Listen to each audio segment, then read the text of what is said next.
Hello students, कैसे हैं? I hope मस्त होंगे सभी लोग और अपना बढ़िया से तैयारी करेंगे एग्ज़ाम्स की। और प्लस मैं आपको बार बार कह चुका हूँ कि हाँ भाई, केवल एग्ज़ाम को फोकस करके नहीं, थोड़ा सा एक्सेलेंसी पे भी वो थोड़ा सा वर्क करिए। और हम जो लास्ट टॉपिक लेके चले थे अपना, हम कॉम्प्लेक्स नंबर्स पे लेके चले थे। I mean to say that हमने मैथ्स का टॉपिक लिया था, इससे ठीक पहले मैथ्स का टॉपिक था। अब जो हमारा नेक्स्ट लेक्चर रहेगा वो भी मैथ्स पे ही है, क्योंकि हमारे कॉम्प्लेक्स नंबर्स में या ट्रिग्नोमेट्री का जो फर्स्ट चैप्टर है, बीएससी पार्ट 1 की अगर मैं बात करूं, दैट इज इन ट्रिग्नोमेट्री, उसका जो फर्स्ट चैप्टर है ट्रिग्नोमेट्री का, उसमें केवल 2 ही टॉपिक रिमेनिंग है। या फिर बीएससी फाइनल ईयर के में भी ये टॉपिक्स इंक्लूड होते हैं, बीटेक इंजीनियरिंग में भी ये टॉपिक इंक्लूड होते हैं, that is equation of a straight line. जैसे आप जनरल अगर मेरे पास कोई 2 पॉइंट है, आपने जो इंटरमीडिएट में पढ़ा होगा कि अगर मेरे पास कोई 2 पॉइंट है जिसको हम कार्टेशियन कोऑर्डिनेट सिस्टम की बात करते थे, x1 y1 और x2 y2, तो इन दोनों से मिलकर बनने वाली स्ट्रेट लाइन की इक्वेशन याद है सभी को? क्या लिखते थे आप?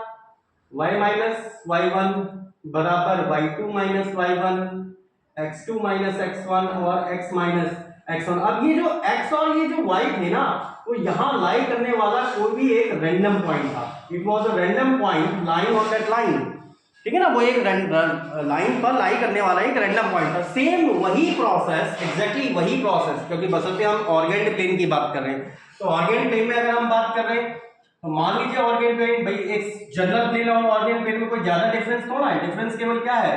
ऑर्गेन्ड प्लेन में हमारी एक एक्सिस तो हो जाती है रियल और एक एक्सिस हो जाती है हमारे पास इमेजिनरी।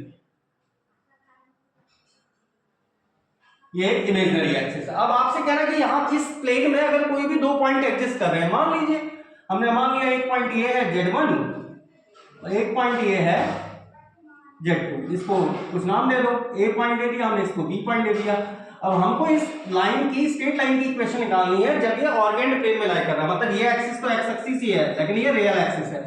ये y एक्सिस है, किसके साथ इंक्लूडेड है? I के साथ इंक्लूडेड है। अब अगर मुझे इसकी इक्वेशन निकालनी है तो जैसा हम कार्टेशियन फॉर्म में करते थे, कार्टेशियन मतलब जब आपने जो इंटरमीडिएट में पढ़ा था, जब रियल प्योरली रियल नंबर्स के पढ़ा था, तो वहां पर भी आप क्या मानते थे? बीच में एक पॉइंट x और y करके कंसीडर करते थे। तो यहां पर भी आपको क्या लेना पड़ेगा भाई? z1 और z2 तो आपको दिए गए पॉइंट हैं, जैसे यहां पर x1 y1 और x2 y2 प्रोवाइडेड पॉइंट्स थे। xy आपने कंसीडर किया, मतलब मैं यहां पर क्या कंसीडर कर सकता हूं? मैं मान ले रहा हूं कि p जिसका कोऑर्डिनेट कितना है z, z मतलब x, y, क्योंकि ऑर्डर्ड पेयर फॉर्म में तो आप इसे कैसे लिखोगे? x1, y1, इसको लिखोगे x2, y2, इसको क्या लिखोगे? x, y, ठीक है ना? ऑर्डर्ड पेयर फॉर्म की बात करें तो हम ये मान के चल रहे कि p हमारा कोई भी एक रैंडम पॉइंट है which lies in between the line joining a and b। तो जो जो चीजें आपने फर्स्ट ऑफ ऑल कंसीडर करी, पहले तो वो चीज लिख ले रहे हैं। हम मान रहे हैं कि late a z1 b z2 be any two complex point in organd plane and P, जिसका कोऑर्डिनेट हमने z कंसीडर किया है, be any point on the line या on the straight line joining A and B। मतलब P एक कोई भी एक ऐसा रैंडम पॉइंट है जो किस पर लाई कर रहा है? A और B को जोड़ने वाली लाइन पर लाई कर रहा है। अच्छा, तो आप एक चीज देखो भाई, अगर P इस लाइन पर लाई कर रहा है, तो मैं अगर मैं AP और AB के बीच का एंगल निकालूं, मैं किस किस के बीच की बात कर रहा हूं? जैसे मान लो A था, B था, P A पॉइंट था, मैं AP और AB के बीच का लाइन का एंगल निकालूं, तो ये एंगल मुझे क्या मिलेगा? 0 डिग्री। भाई AP और AP तो एक दूसरे के पैरेलल ही है ना, AB और AP। तो इसका मतलब आप यहां पर क्या लिख सकते हो? This implies that argument AP upon AB definitely क्या होना चाहिए? 0 होना चाहिए। या फिर आप इसी को क्या लिख सकते हो? आर्गुमेंट AP कहने का मतलब P में से A वाला माइनस करो, Z माइनस Z1। लेकिन अगर हम डिस्टेंस की बात करते हैं, अगर मैं AP डिस्टेंस की बात करता तो हम इसे मॉडुलस में लिखते। मतलब AP जब मैं केवल डिस्टेंस की बात करता, then it will be written within the modulus, तो इसे मॉडुलस में लिखा जाता। AB B में से A वाला माइनस कर दो, दैट इज इक्वल्स टू 0। लेकिन आपने एक चीज कंडीशन पढ़ी थी at the starting of complex number कि अगर किसी भी कॉम्प्लेक्स नंबर का आर्गुमेंट 0 है तो वो complex number purely real number होता है। तो ये लाइन मुझे क्या इंडिकेट कर रही है, ये लाइन मुझे इंडिकेट कर रही है कि z minus z1 upon z2 minus z1 must be a pure real number होना चाहिए। अब प्योर रियल नंबर यहां पर मैं केवल देखो रफ वर्क के लिए समझा रहा हूं। अगर जैसे z एक प्योर रियल नंबर है, मतलब इसका इमेजिनरी पार्ट है ही नहीं, तो अगर मैं इसका कॉम्प्लेक्स कंजुगेट निकालूं तो इसका कॉम्प्लेक्स कंजुगेट भाई 2 का, जैसे 2 मेरे पास ये 2 नंबर हो गया, ये जस्ट फॉर एग्जांपल, इसका कॉम्प्लेक्स कंजुगेट भी तो 2 ही है। अरे बात क्या, इसका कॉम्प्लेक्स कंजुगेट 2 तो मतलब z अपने आप ही किसके बराबर होता है, अपने ही कॉम्प्लेक्स कंजुगेट के बराबर होता है। तो इसका मतलब अगर ये मेरे पास एक प्योर रियल नंबर है, अगर प्योर रियल नंबर है तो हर रियल नंबर अपने कॉम्प्लेक्स कंजुगेट के बराबर है। तो दिस इंप्लाइज दैट आप क्या लिख सकते हैं, z minus z1 z2 minus z1, इसको कंपलसरी बराबर होना पड़ेगा z minus z1 z2 minus z1 का होल बार। इसमें बार को सेपरेट कर दो, that is z bar z1 bar z2 bar and z1 bar. मैं यहां पर क्रॉस मल्टीप्लाई कर रहा हूं, z minus z1 z2 bar minus z1 bar that is equals to, यहां से मल्टीप्लाई यहां करिए, here it is z2 minus z1 and z bar minus z1 bar. तो यहां पर देखो पहले z की इस पूरे के साथ इंटू है, इसका मतलब आप इसे क्या लिख सकते हैं, z का z2 बार माइनस z1 बार, फिर माइनस के z1 की इन दोनों से करिए, माइनस का z1 z2 बार plus z1 z1 bar, z2 की ये z बार की इस पूरे से करो, तो z बार की अगर हम पूरे से करें तो z2 माइनस z1, ये देखो z बार की इस पूरे फंक्शन से करिए। अब माइनस के z1 बार से कर रहा हूं, तो माइनस का z1 बार z2 और प्लस का z1 बार, z1 बार से ये z1 बार आपका कैंसल आउट। तो ये जो टर्म आ रहा है ना, it is z2 bar minus z1 बार, इस टर्म को यहां लेफ्ट हैंड साइड में ले आइए, z bar z2 minus z1 minus z1 z2 बार, और इस टर्म को आप यहां लेके आएंगे, इस वाले टर्म को z1 z2 बार को अगर यहां लेके आएंगे तो ये टर्म मेरे किसमें आ गया, पॉजिटिव में। और तो यहां अगर माइनस साइन मैं बाहर से ब्रैकेट में ले रहा हूं, ये देखो बाहर से मैंने ब्रैकेट लिया तो ये माइनस में हो जाएगा, z1 bar and z2 and that is equals to 0। इस इक्वेशन को कुछ नाम दे दे रहे हैं, दैट इज अल्फा। तो एक बार यहां तक कॉपी कर लीजिए, उसके बाद फिर then we are going to solve it from the top. Clear? तो मैंने देखिए बॉटम की लाइन ऊपर लिख दी है, क्योंकि मुझे ऐसा लग रहा था कि शायद बॉटम का एरिया नहीं दिखाई दे रहा, तो हमने जहां पर क्रॉस मल्टीप्लाई किया था वो क्रॉस मल्टीप्लाई से ही मैंने ऊपर लिख लिया है। तो यहां पर एक बार मल्टीप्लाई करिए, तो देखो पहले मैं z की पूरे फंक्शन के साथ कर रहा हूं, तो z that is z2 bar minus z1 bar minus इस वाले फंक्शन की z1 की भी z2 बार माइनस z1 बार बराबर, एक बार z बार की इससे करिए, that is z bar z2 minus z1, फिर minus z1 bar z2 minus z1। I think so अब आपके सही से क्लियर हो गया होगा।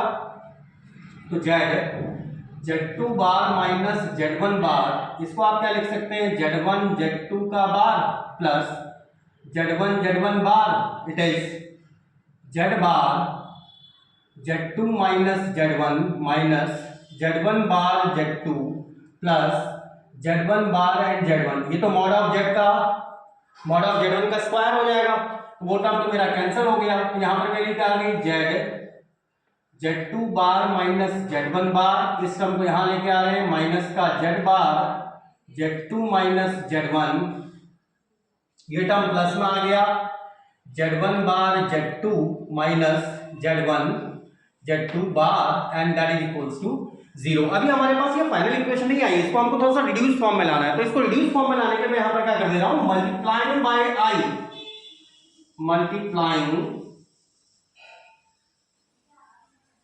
बाय i से मल्टीप्लाई करिए तो क्या बन जाएगा, i z2 bar minus z1 bar minus i z bar Z2 minus Z1 plus I Z1 bar Z2 minus Z1 Z2 bar and that should be 0। I से मल्टीप्लाई करने पर कोई इफेक्ट तो पड़ा नहीं, इसको आप कॉमन भी कर सकते हैं, माइनस साइन कॉमन ले लीजिए। तो I Z Z1 bar minus Z2 बार, देखो मैंने माइनस यहां से भी कॉमन लिया, इससे भी कॉमन कर रहा हूं, तो इससे अगर माइनस कॉमन लिया तो इसके तो साइन पलट दिए मैंने। यहां पर अगर हम माइनस कॉमन लेंगे तो माइनस माइनस आपका क्या हो जाएगा प्लस। समझ में आ रहा है ना मैं क्या कह रहा हूं? तो यहां पर चलो ऐसे ही कर दो, पहले माइनस साइन कॉमन लेंगे, इससे भी माइनस कॉमन करो, तो ये IZ bar Z1 minus Z2 clear plus I Z1 Z2 Z1 और Z2 bar and that is equals to 0।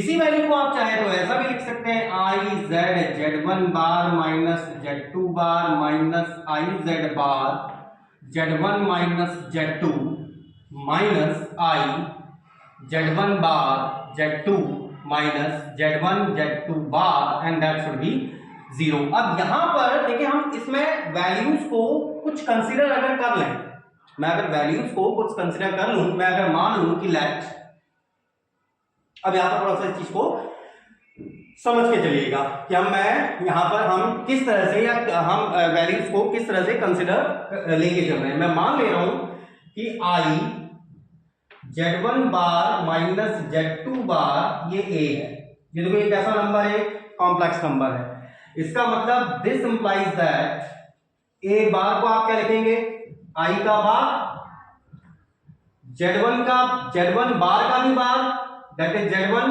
Z2 बार का भी बार, इट इज Z2। I का बार क्या होता है, I का बार होता है आपके पास minus I and Z1 minus Z2।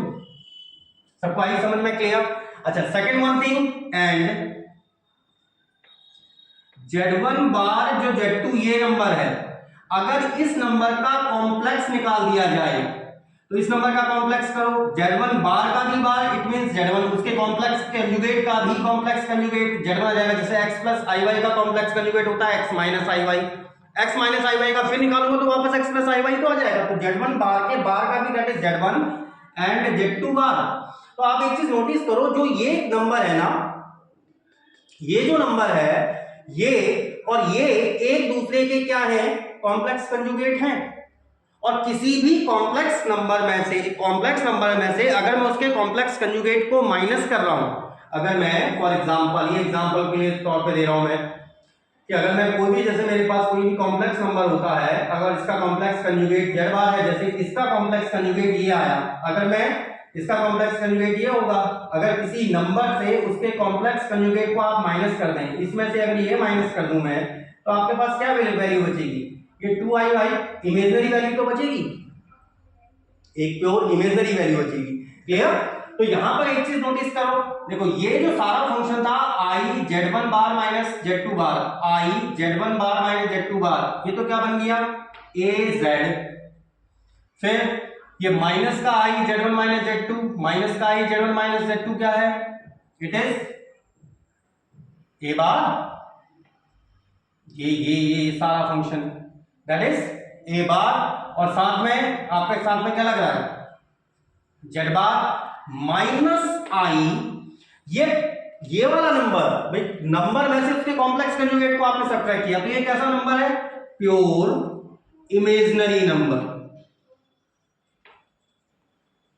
ये प्योर इमेजिनरी नंबर है and that is equals to 0। अच्छा अगर मैं इस प्योर इमेजिनरी नंबर की, जैसे आपके पास ये प्योर इमेजिनरी नंबर आया था, अगर मैं वापस इसकी I से प्रोडक्ट कर दूं तो आपको देखो क्या मिल जाएगा, माइनस का 2i, और ये कैसा नंबर है, it is purely a real number, मतलब I के साथ इंटू करने पर, प्योर इमेजिनरी नंबर के इंटू करने पर आपको क्या मिल जाता है, एक रियल नंबर मिल जाता है।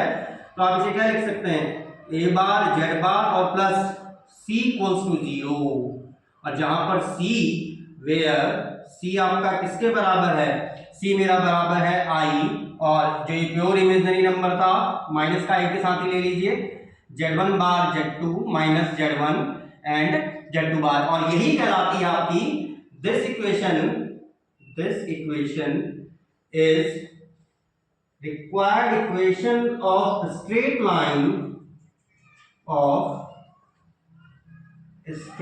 लाइन इन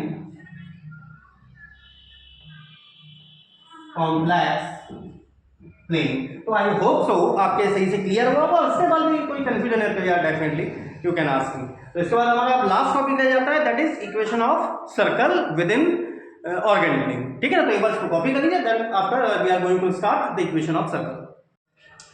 नाउ हमारा ये लास्ट टॉपिक है इस चैप्टर से, कॉम्प्लेक्स एनालिसिस से। और मैं आपको बोल चुका हूँ, अगर उसके बाद भी कहीं पर लिटिल बिट कंफ्यूजन होता है तो आप कहीं से भी आप मुझसे पूछ सकते हैं, और कमेंट सेक्शन के थ्रू वही पूछिए। अगर आपको वीडियोज अच्छी लग रही हैं और समझ में आ रहा है आप लोगों के, तो सब्सक्राइब भी करिए और लाइक भी करिए।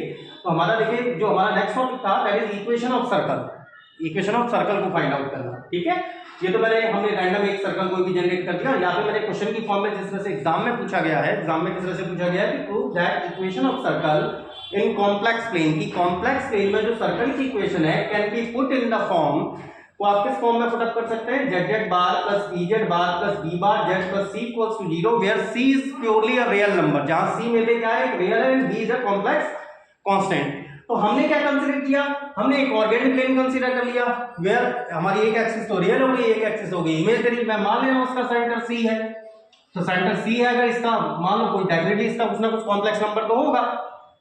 जैसे आप जेड कंसीडर करते हैं, मैंने मान लिया सी का जो सेंटर पॉइंट है इसका कोऑर्डिनेट क्या है ए, और लेकिन ए किस फॉर्म में होगा ये ऑर्डर्ड पेयर फॉर्म में। जैसे ए को आप क्या लिख सकते हो, a1 प्लस i a2, तो a1 a2 का पेयर बन गया। क्लियर। अब इस सर्कल की अगर मुझे इक्वेशन फाइंड आउट करनी है, हमने सेंटर तो कंसीडर कर लिया, मान लीजिए इसकी रेडियस हमने मान ली r है, और इसकी पेरीफेरी पर प्रेजेंट कोई भी पॉइंट क्या है, z है। तो जो जो आपने कंसीडर किया, हम मान के चल रहे हैं कि late CA is center of circle with radii R and PZ be any point on circumference of the circle,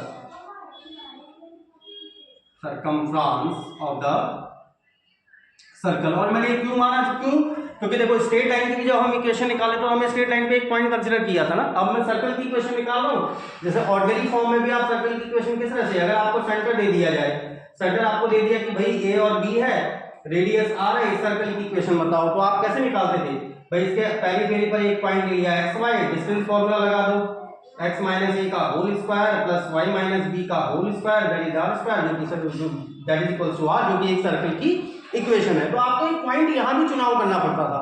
same वैसे ही मैंने एक पॉइंट को चूज कर लिया कि इसकी पेरीफेरी पर एक पॉइंट है भाई, तो इसका मतलब दिस इंप्लाइज दैट PC जो रेडियस है, ये PC की वैल्यू क्या है। अब देखो मैंने क्या कहा था, अब मैं रेडियस कह रहा हूं आर्गुमेंट के टर्म में नहीं, तो इसको आप कैसे लिखोगे, विद इन मॉडुलस PC या फिर और CP किसी भी तरह से लिख लीजिए, दैट मीन यार मॉडुलस के अंदर तो कोई फर्क नहीं पड़ता, तो P में से C वाला माइनस कर दो, मॉड के अंदर कोई फर्क नहीं पड़ेगा, that is Z minus A, it should be R।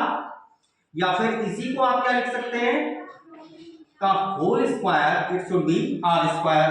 But आपने क्या रीड किया था, आपने रीड किया है मॉड ऑफ Z का स्क्वायर बराबर होता है Z बार। इसका मतलब इस फंक्शन को आप लिख सकते हैं क्या, Z माइनस A का whole bar and that is equals to R square. It is Z minus A, Z bar minus A bar, मैंने बार को दोनों साइड ओपन कर दिया। This implies that आपके पास क्या बन रही है, पहली तो बन रही है Z bar minus A bar Z minus AZ बार और plus A bar and that should be R square. और यहां पर देखो मॉड ऑफ Z का स्क्वायर प्योरली रियल नंबर होता है भाई, अगर Z मेरे पास x प्लस आई वाई, Z बार हो जाता है x माइनस आई वाई Z बार, जिसको आप मॉड Z का स्क्वायर लिखते हैं, तो ये बेसिकली आपकी कितनी वैल्यू है, it is x square plus y square, जो कि एक प्योर रियली नंबर है। तो यहां पर इस फंक्शन से आप क्या लिख सकते हैं, Z bar A bar Z minus AZ bar plus ये मॉड ऑफ A का square minus R square equals to 0। Let मैं केवल कंसीडरेशन ले रहा हूं, मैंने मान लिया माइनस ए बी के बराबर है। इसका मतलब माइनस का ए बार क्या लिखेंगे आप, B bar. So equation alpha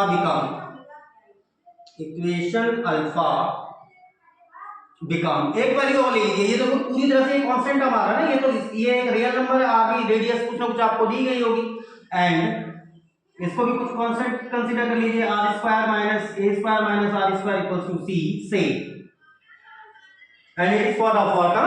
तो इक्वेशन मेरी ये जो अल्फा थी क्या बन गई, जेड बार माइनस का A bar that is B bar Z plus B Z bar and plus C equals to 0, जो आपकी क्या है, रिक्वायर्ड सर्कल की इक्वेशन है, which is required equation of circle, required equation of circle in Argand plane. तो I hope आपको ये topic भी सही से क्लियर हुआ होगा। और देखिए भाई, ढंग से पढ़िए, मजे करिए पढ़ने के, लाइफ का आनंद लीजिए, लेकिन पढ़ाई के साथ, ठीक है ना। देखो आपको लाइफ में आगे कभी मौका नहीं मिलेगा कोई भी चीज़ करने का, ठीक है ना। ये अपना पर्सनल एक्सपीरियंस भी आप समझ लो यार, क्योंकि मैंने भी देखो जिस एज में आज आप चल रहे हैं ना, उसी एज से मैं निकल के आगे आया हूँ। तो मैं इसलिए बता रहा हूँ, आज जो मौका है ना आपके पास, वो आपको नेक्स्ट टाइम लाइफ में कभी नहीं मिलने का। तो इसलिए जितना आप डेडिकेशन के साथ कर सकते हो उतना डेडिकेट होकर करिए।